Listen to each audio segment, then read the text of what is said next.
I think there is no choice. Yeah, because during the last 7 years after the 2008-2009 crisis, we saw a lot of attempts of different countries to reform the economies themselves by their own. And we see that none of the countries achieved any success. That's why a new approach, which is more inclusive, more interconnected, which is based on joint actions of different countries, could be really a right way for reinvigorating economic growth in the world.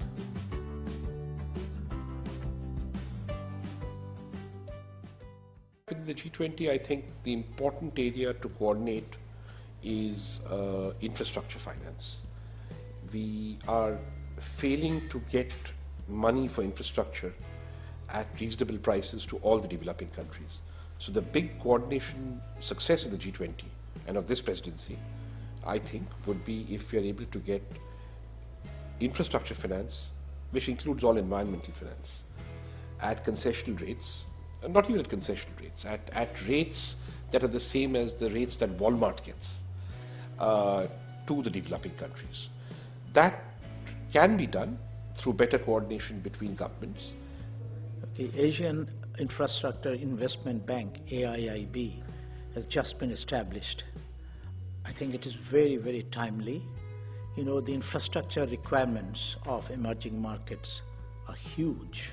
Some estimates suggest that these markets or economies will require more than $7 trillion of investment in infrastructure, roads, ports, highways, power, urban infrastructure, without which the march towards better living standards for the people of these emerging markets will be hindered. So it is very timely, and I believe that really it's been a good decision by China to spearhead the development of AIIB, to which 50 plus countries have already joined.